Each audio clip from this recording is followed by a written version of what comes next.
You are your biggest critic. Oh my gosh, how many of us could deny that? I am so excited to share this platform today with the author of the book, Dr. Terrence Isaacs. Dr. Isaacs, how are you doing? I'm absolutely fantastic, and thank you for having me, Dr. Sadita Belgrade. I think this is a great opportunity for us to really discuss, explore, and have a fun time going over a little things about this book. So just to get started, I This, want you to tell me, who would you say is Terrence Isaacs? Because who I think you are, you might not think you Terrence Isaacs, where do I actually begin? A are. humble guy, even though some may differ or disagree, but a humble guy. Grew up on the countrysides in Guyana, where he's from, and he's now a medical doctor. Well, I am now a medical doctor, should say. I shouldn't speak of myself in third person. I'm now a medical doctor, but I'm also a published author as of 30th of April this year, and a spoken word poet. So I really love diving into issues, whether it's social issues or things that can help young people or people in general become the best versions of themselves. And that was one of the main reasons behind writing this book. So simple guy, but I think that I have a lot of wealth of experience and knowledge that I can help to make other person's lives much better. Now, if I could ask you, what exactly or even who would have inspired you to write this book?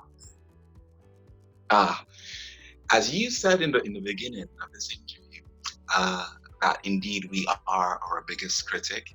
It Yes. was the recognition or the realization that, hey, Terrence, you are actually your biggest critic. About like 2 years ago, actually, for my 28th birthday, I was like, you know what, I'm now 28. I have some experience. I mean, it's a small drop in the ocean of life, but I have some experience, and I would like to share this experience with other people.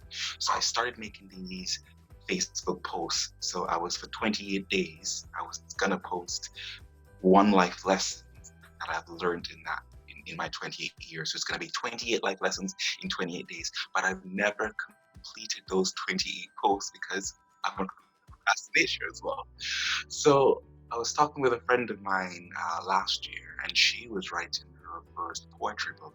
I said, I have some material that I can actually use Yeah. that can be helpful given the conversations I was having with other friends and things I'm seeing on social media. And from that, the idea of writing this book was really cemented. What would you say you learned from writing the book? Uh, what I will say about writing this book, what I've learned specifically is one, being honest with yourself. Yes. Because the first draft of the book is not what is the final draft, was the final book. The first draft of the book had little to no input from my personal life. It was just like someone preaching, you should do this, you should do that, you should do that. And I realized that I wasn't being authentic. Yes. And if I want to write a book and I want people to learn from my experiences, that involves me being more authentic with myself. So that was the first lesson I learned from writing the book, being more authentic and being more honest. And of course, allowing myself to be more vulnerable and open to this entire process. To me personally, that is a very difficult thing to do. And I'll tell you why. Both of us are physicians. And within Yes. our field, we are expected to be critical. We are expected to be Yeah. analytical. We are expected to be self-taught and self-learners in many forms because that's how we Yeah. become more efficient. And, if you dare not be critical of yourself, then guess what? Somebody else is going to be critical of you.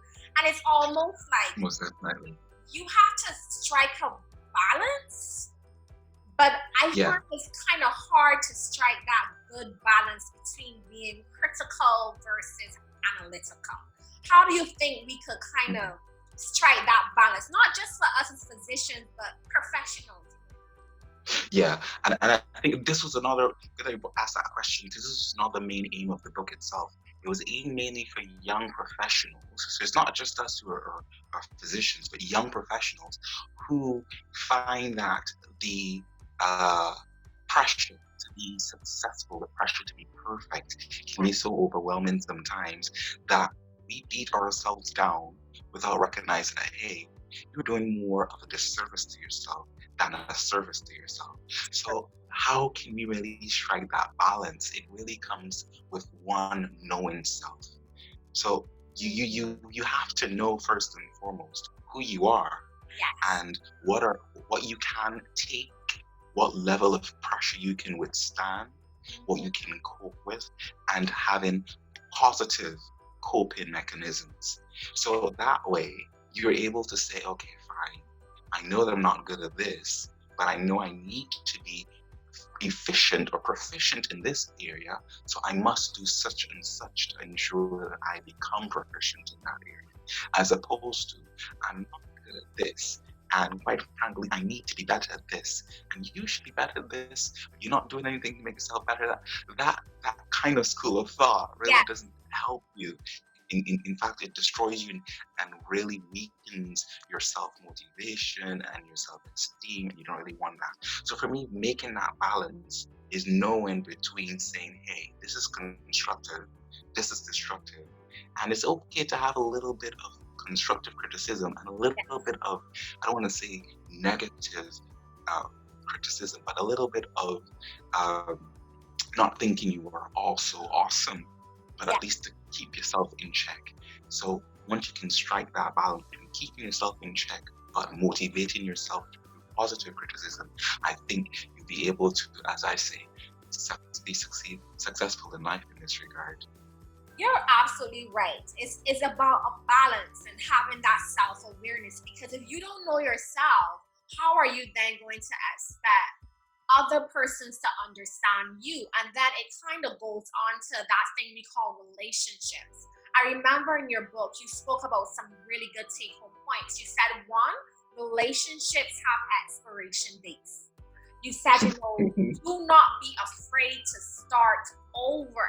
And one of the best ones I love was lose yourself to find yourself. And I wondered, like, what are those advantages of learning these lessons before 30? Yeah. So it's very important to learn these lessons before we're 30 for several reasons. As old people usually like to say, is that you should definitely ensure that you learn from other people's experiences and not necessarily have to go through certain things or experience them yourself. But we always like to say, hey, I prefer to learn my own experiences. You had your time, Right. etc. But sometimes it's very important to actually live vicariously through other people. Yeah. And learning these experiences, for instance, learning to lose yourself before you find yourself, or finding yourself through losing yourself, is a very important step in recognizing and becoming the person you're supposed to be. Yeah. And it helps you not just to follow one kind of school of thought or one kind of path until it's get to a point of, hey, what I've been doing all this time, if I allow myself to get lost in the process, I would realize that I found myself there. Then means that allows you to then do a couple of things with yourself.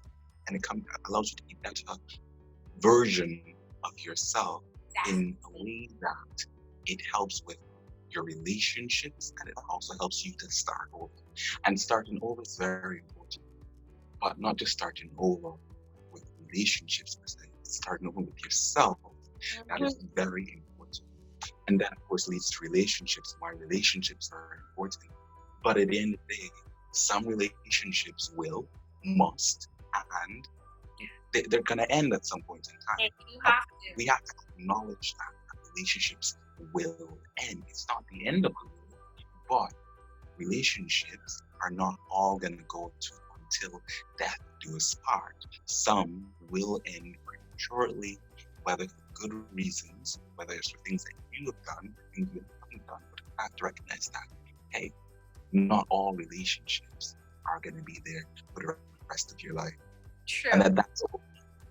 that's okay if it doesn't occur. That's absolutely okay. But so Terrence, I want to thank you so much for that. I feel like you've given us great advice. You've helped us to understand that, we really don't need to be our biggest critic. What we do need to do is to strike a balance between being critical and analytical. You help us to learn about being our smart player and about self-awareness, and also to understand that in relationships, they may have an expiration date.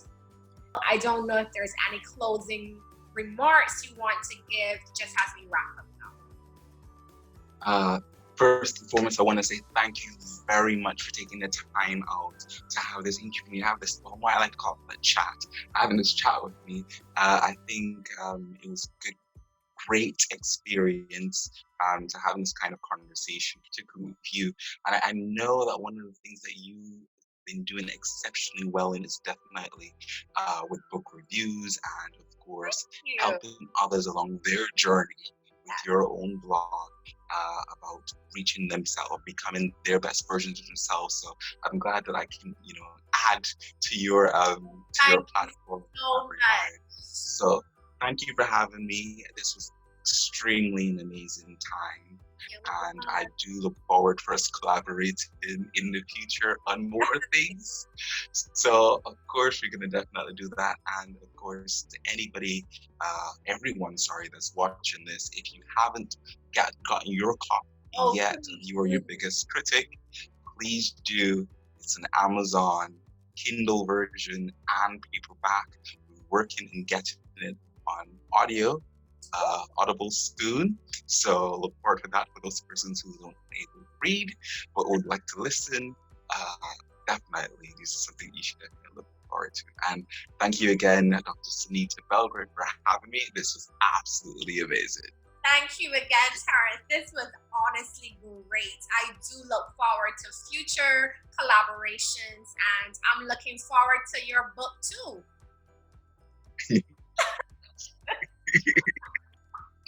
No pressure. I'm trying not to be. Okay, so have a great day. Thank you again, and we will definitely chat more. All right, bye-bye. Have a great day too. You too, bye.